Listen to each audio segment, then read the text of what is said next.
Hello, friends. I am Chevee. Welcome to my shed. How are you today? How's life in your world? How's things where you are? Hope you're fantastic. Everything here is great. And today's episode was written by ChatGPT. It was not.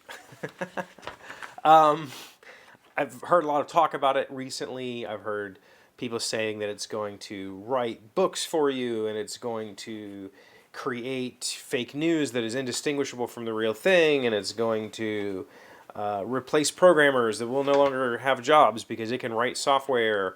And I don't believe any of those things. So I wanted to play with it and see what I could get out of it. And maybe we'll talk in the future about why I don't believe any of those things. But here's a decent example. What I asked ChatGPT to do today. I said, I post a daily diary of sorts on YouTube and I'm struggling to come up with a topic for today. Any thoughts? If you took a second and thought about it, if I had typed that on Reddit, what do you think the answer would be? It's probably the answer that you got back from ChatGPT. If you're struggling to come up with a topic for your daily diary on YouTube, one approach you could try is to think about what's going on in your life right now and what you're currently interested in or passionate about. You could also try asking your audience for suggestions or ideas for future topics. Alternatively, you could try looking for inspiration in the news, current events, popular culture, to find something interesting and relevant to talk about. Ultimately, the most important thing is to choose a topic that you're passionate about and that will engage your audience. Am I passionate about ChatGPT, and is this engaging? I think both of those are no. But here we are. It gave me the most generic, bare bones answer that this is the exact kind of BS you would get from a coach. If you said, "What can I talk about?" Here's the standard boilerplate. Cool. That's not what I was asking. So my response, by the way, I have chosen to treat ChatGPT as if it's just a person that I'm talking to. And I'm not going to try to formulate my questions or to formulate my statements in a way that anticipates a result. I'm just going to... So this is what I said. I try to avoid current events in my discussions, but I don't mind revealing personal details when they are interesting. Sometimes I even talk about my mental health or being a dad. Do you have any interesting questions to ask that might spark a larger conversation? Again, take a second. Think about that question that I asked, and what would you expect the results to be? Because they're probably exactly what's on here. They're the same things you've seen thousands of times, or maybe not. Maybe you've never searched these things. But it's the same things you see over and over. It's just the same boring drivel. If you're looking for interesting questions to spark a larger conversation, here are a few suggestions. What is the most challenging experience you've faced in your life so far, and how did you overcome it? If you could go back in time and give yourself one piece of advice, what would it be? The standard stuff. You're not getting creativity here. You're getting just recycling. It's just nothing on this list. What do you think is the most important quality for a good friend to have? If you could have a superpower, what would it be and why? It's just the standard boilerplate. And I think that's fine. Like, honestly, there are a lot of people. I shouldn't say that. Yeah, I should. There are a large number of people who couldn't even come up with these types of questions if asked, because they just haven't ever thought that way. Whereas if you type in, conversation starters, you're going to get lists of hundreds of these exact same things. And so I asked it again. These questions, or I said, do you think your questions you provided are too generic? Because they are. And chat said, it's possible that the questions I provided could be considered generic by some people. The questions I suggested are meant to be starting points for conversation. Blah, blah, blah, blah. Again, just boilerplate. So let's actually go through these questions. What is the most challenging experience I've faced in my life so far, and how do I overcome it? I would say that would be, I guess, Marine Corps boot camp. I don't think it can get much more challenging than that for me. There have been mental challenges, but that's the biggest. If I could go back in time and give myself one piece of advice, what would it be? Relax. Just chill. There's no reason to run. This is just chill. Take it easy. Be kind to yourself is another way of saying that. What do you believe is the key to a happy and fulfilling life? I think being kind to yourself is the key to that. Because I think that if you're kind to yourself, you will find the truth that is your own happiness. What do you think is the most important quality for a good friend to have?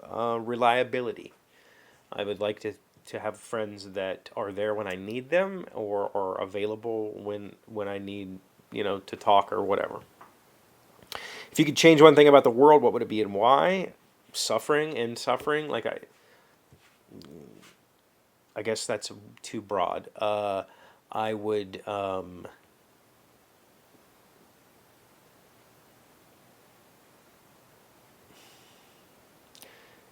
I would fight for income equality. Or I should say I would reduce income inequality. And that's global, not necessarily just in the US. What's your most memorable dream and what do you think it meant? I have no idea. I don't remember my dreams that way. I do know that I had a bunch of wild and crazy movie-like dreams when I was on medication, and I have a video about that, and it very regularly gets comments. So people are watching that video, and it seems to be a common element for them. If you could have any superpower, what would it be and why? I, I don't want, I guess flying. Flying would be cool because I could go anywhere I wanted, whenever I wanted, and I could see perspectives that I've never seen before. What do you think is the biggest challenge facing humanity today, and how do you think we can overcome it? I think that waste is our biggest challenge, and I mean that literally, like garbage, CO2, nuclear. Like we just waste. We're plastic, like all of that. How do we overcome it? We stop. We stop using all of it, or we find neutral solutions. If I could choose one person alive or deceased to have dinner with, who would it be and why? Edgar Allan Poe. I want to know what that dude was really like. Like, was he just twisted up in the head? Was he really suffering? Don't know that I would get that answer from a dinner, though. That's the thing. They never really ask, like, is this person going to be themselves at this dinner, or are they going to be their public persona? Because that's a very different thing. Would it be a jovial, candid dinner, or are they on guard because we've set this thing up? What is one thing you would like to be remembered for? I don't want to be remembered. I have no desire. I am not striving for that. I think that we are all going to be forgotten eventually. There's no way around that. Elon Musk's name will not be remembered 2,000 years from now. Like, it's just not going to be a thing. Like, we will all be forgotten. So why strive for that? That's not a very good target to aim for. I would aim for be good to the people around you right now. Don't worry about what people in the future think of you. So let's keep going. Chat gave me some more questions. What is something that most people don't know about you? I'm left-handed, I guess, would be something, because I'm only left-handed when I write and like use chopsticks. There's probably a few other tasks I can think of, but I'm really I use both hands. I'm not ambidextrous. I'm just non-dominant. I don't have a dominant hand. I use my right hand for most other tasks. Most embarrassing thing that's ever happened to you? I think I told that story recently about the birth of my child. One thing I'm most proud of in my life so far, I guess if you're talking about personal pride, it would be Marine Corps boot camp. It would be becoming a Marine. Like that was a big deal. But I'm probably the most proud of my children. Like, and that's just like a. I feel like that's an answer that chat would have told me to give. What is the best advice you've ever received? I'm still learning that one, but it's basically slow down. Or I shouldn't say slow down. Again, I think it's interchangeable. Slow down is also the same thing as be easy on yourself or be kind to yourself. I think those are really the same thing. Maybe we can talk about that. What is one thing that always makes you smile?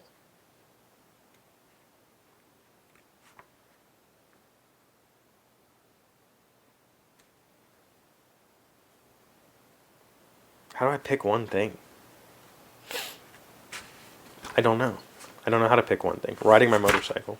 I've never had a bad day on my motorcycle, even when I'm in a rainstorm.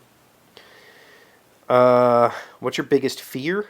I don't really have fear like most people experience fear, or most people seem to experience fear. But I do have this, I guess I have